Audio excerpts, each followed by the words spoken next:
And welcome back to Great Scott Marcus, episode 13. We are in the topic here at Ramble Entertainment on YouTube.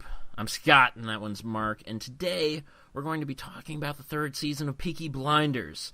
Now, I would say I'm a bigger fan of this show than you are, although I know you're a big fan. I enjoy it a lot. I've only seen it through all the way once. I've gotten 2 episodes back into season 1, and on the second way through, I am definitely enjoying it a bit more because it's easier to follow along because there's a lot of characters. You can understand what they're saying. Not necessarily, but I've been watching with subtitles. The second time through, I actually understood a lot more of what they were saying. Third time, yeah, it's. I watched the first and second season 3 times, and I've only watched the third season once, and I'm just gonna go ahead and say it. It is the weakest season thus far. I could have gathered that too. I think because there's not much build up in this season. I think season 3 is kind of a plateau of the Peaky Blinders and Tommy Shelby. I would love to see Orange is the New Black and see what the third season looks like for them, because House of Cards third season, meh.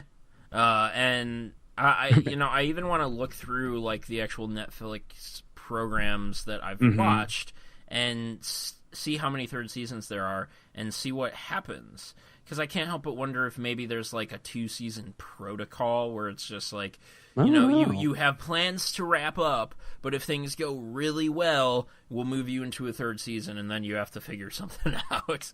But I don't think it was entirely a situation of they were figuring things out here. I think it was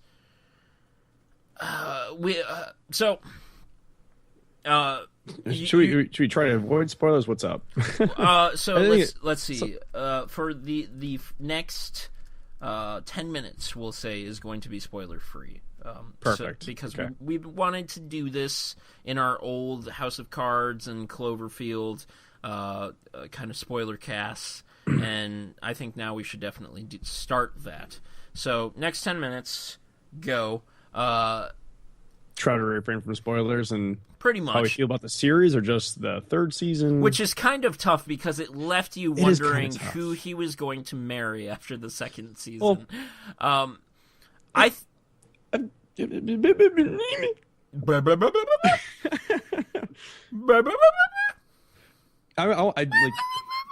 I'd like to talk about I'm going to let you talk first, but I would like to talk more about the aesthetics, how so the kind of shit that I like to talk about.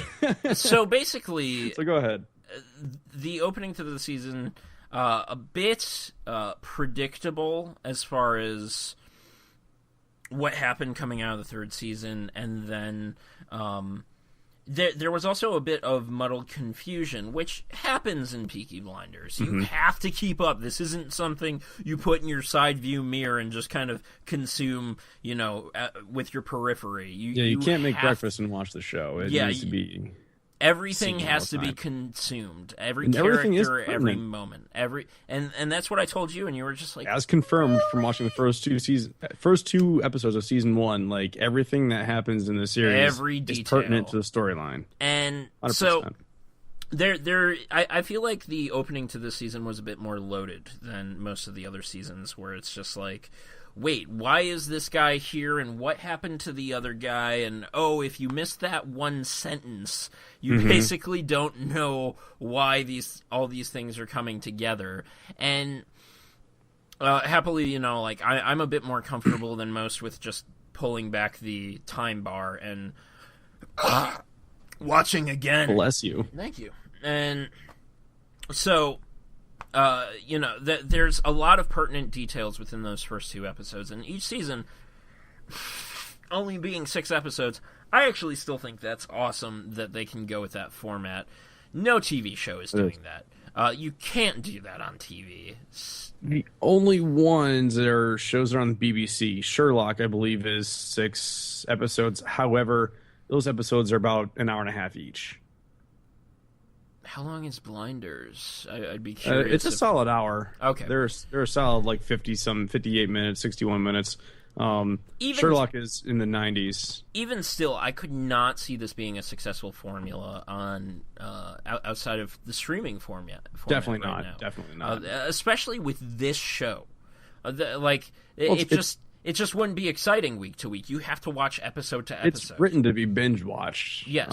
I've read that about like these Netflix and Amazon Prime originals. Like they're written in a certain format where it's meant to be watched in succession. Like that's just how they are. I'm not sure what details need to be involved in doing such a thing, but... And so what I do want to say about the season that isn't, very spoiler-esque, I do feel there was a bit of a fall-off of the family, or I guess the brothers, the two brothers with Tommy. Arthur and John. Thank you. Arthur and John. And Arthur being... Finn's the little one. Yes, and then there is the adopted son. Well, he's Polly's real son. Polly's real bastard, son. Like yeah, we'll call it that. So that's my inner Game of Thrones coming out. Yeah, Polly's basically bastard son, who has basically joined ranks. Michael.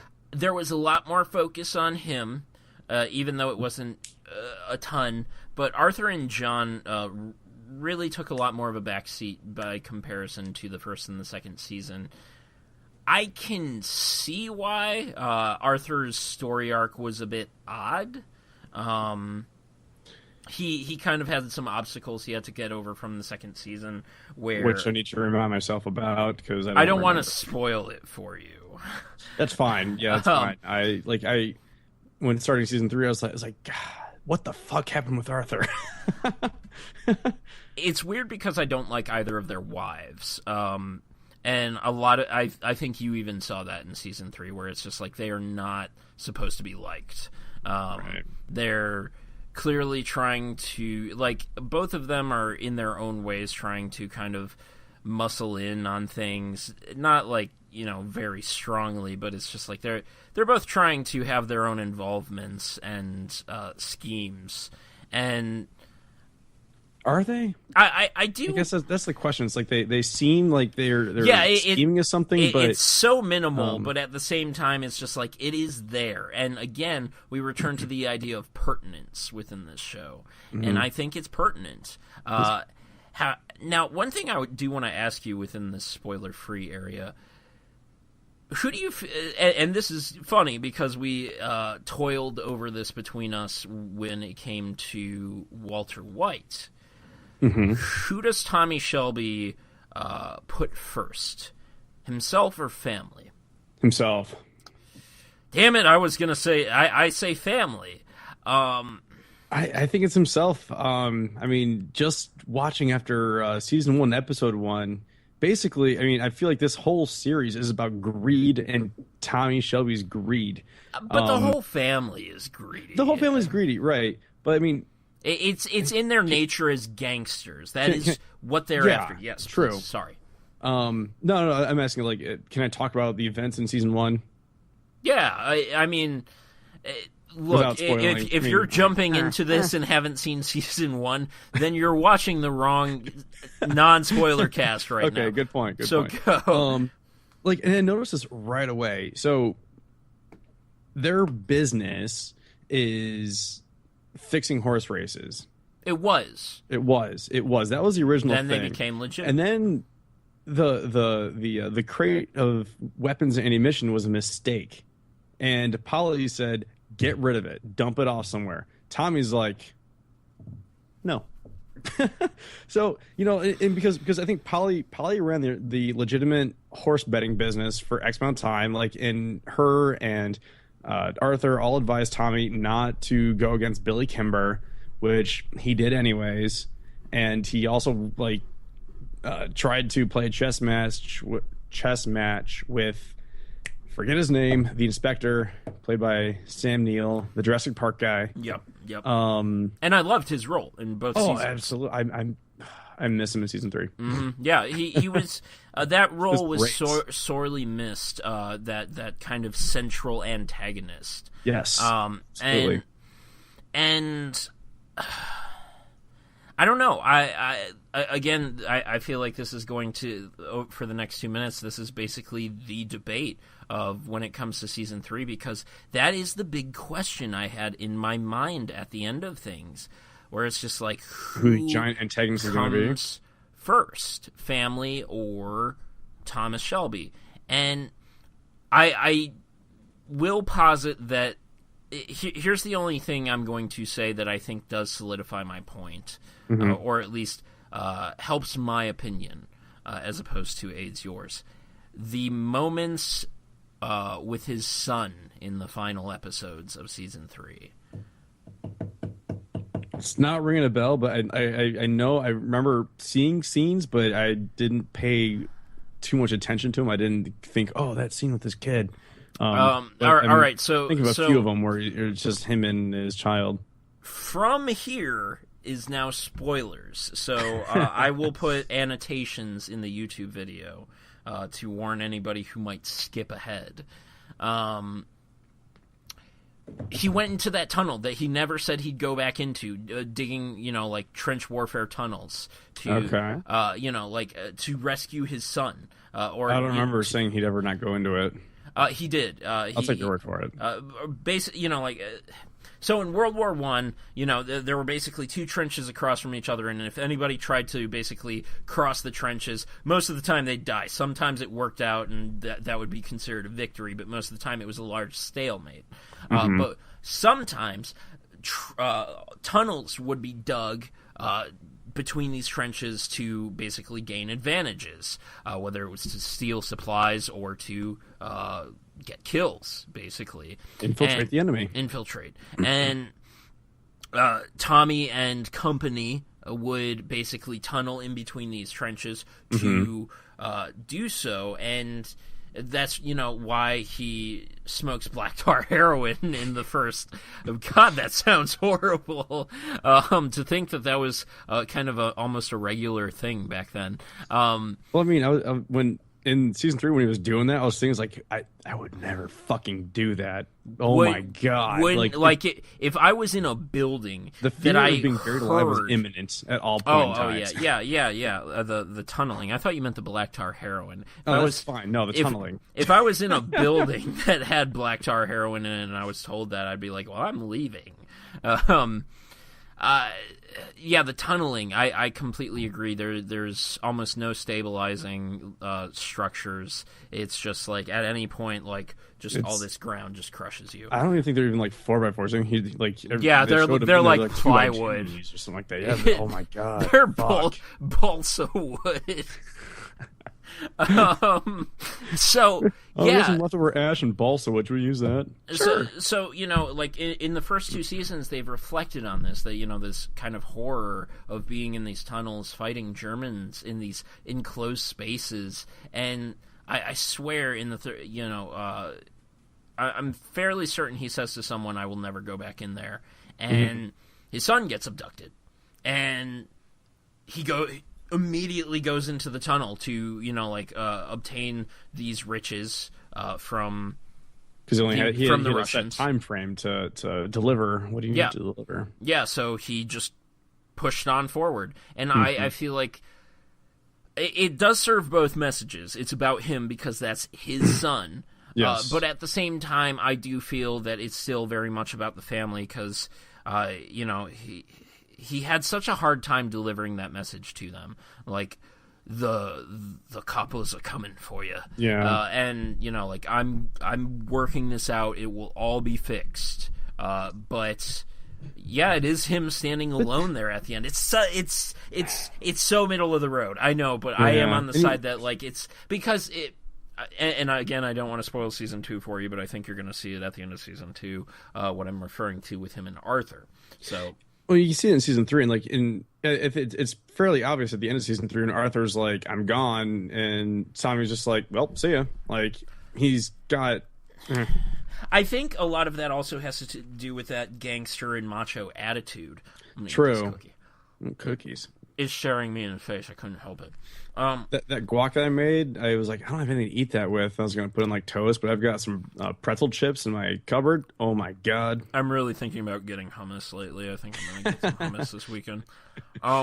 Should we talk about chip dips at some point? Well, there weren't any good chip dips in this season, which is why it was a weaker season than the other two. Good point. I feel like... So, getting back to the beginning of the season itself, I am surprised that he married Grace. For the life of me, I don't remember the other girl that was in his life. I don't remember her name either. I believe she was either at Versailles, like she was basically at an English palace, and I liked her character better. I liked the opportunities better moving forward. I didn't like this whole kind. I didn't like all this predictability of just like Grace is back and. Spoilers for season 2. He knocked her up, and it's just like it was the obvious choice. And Tommy typically doesn't take the obvious choice, which was getting rid of the guns, or I can't think of another example, but he typically doesn't take the obvious choice, which makes him a great gangster. He takes the risk. Yeah, he takes risks, and having a son with another woman and yet marrying the other woman seemed like the Tommy thing to do. But then they killed her. Spoilers. Again, we're in the spoilers section. The kid's not Grace's? The kid is Grace's. Okay. But not marrying Grace and then marrying the other woman, I feel like would have been the Tommy thing to do. Oh, okay. I would say he did marry Grace. But then they killed her. And then I was like, oh, I didn't see that coming.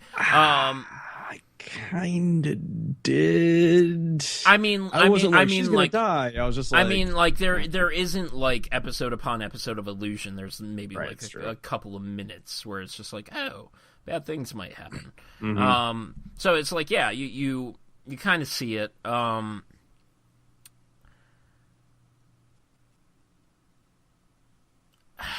What do you have to say on those at least 2 points so far? Because I want to push forward with that, but then it's just like, wait, there's still stuff that I missed. Between Tommy and Grace?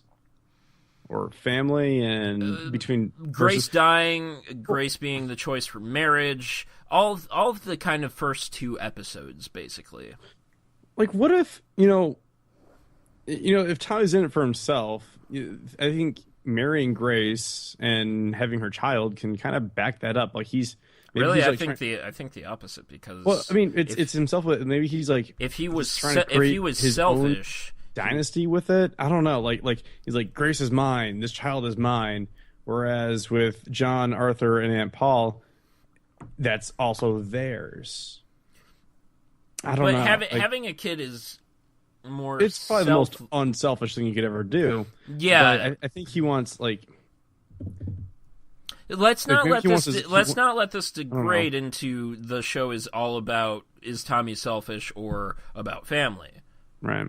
So, again, opinions about the season. In general? God damn it, Mark. Sorry, this is a heavy beer, man.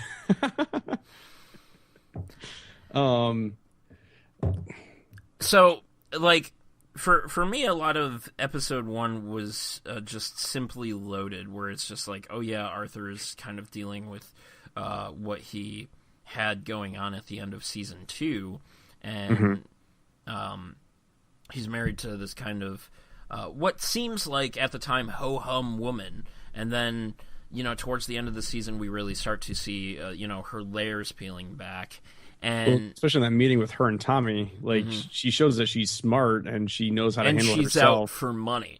Yeah, I feel like that was also a huge point. Where I also think she wants. I think she generally would like Arthur out of the business, so he's out. Like, I think that's a genuine thing on her part, but I think she is a smart person and knows what Arthur's worth, and she wants to get every penny out of that. Not that she's milking him, I think she wants to make sure that Tommy, who could possibly be in it for himself, is not trying to cheap Arthur out of anything. I think her play is for some kind of power. The question is where. She definitely holds power over Arthur, because Arthur is a character who is obviously shown to have had power held over him, which is even pointed out in the first season as being odd. He is the oldest brother, but he is not in charge. It is Tommy, and even the inspector points that out. Yes. And yeah, again, we won't see what happens of that until likely next year.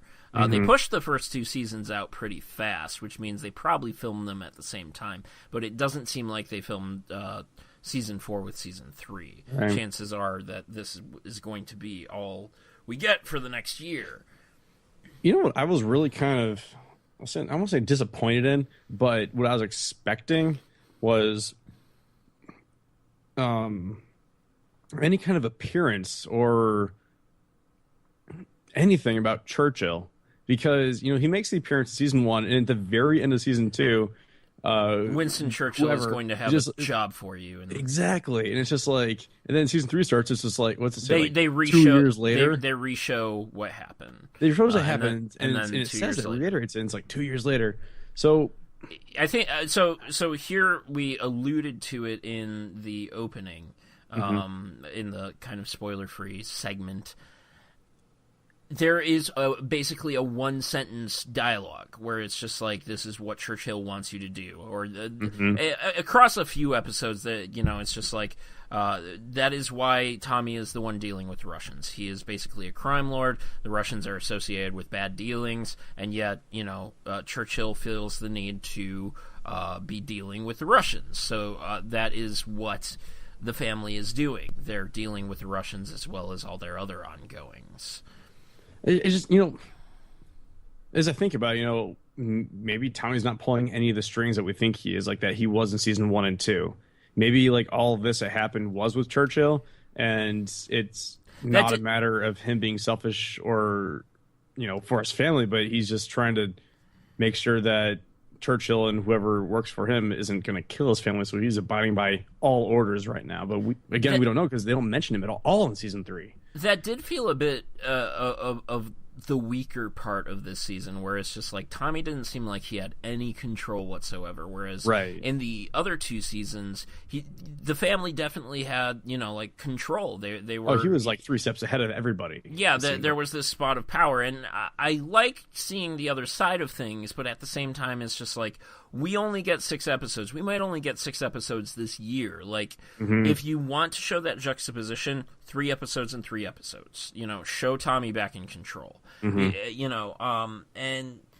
it, I think that, as we said in the beginning of this segment, this has probably the weakest season thus far, and that's probably where we should cut off this first half going into the second half. So let's go ahead and break here, guys, and we'll see you in part 2, where we finish up talking about Peaky Blinders season 3, and hopefully Mark dumps out that beer.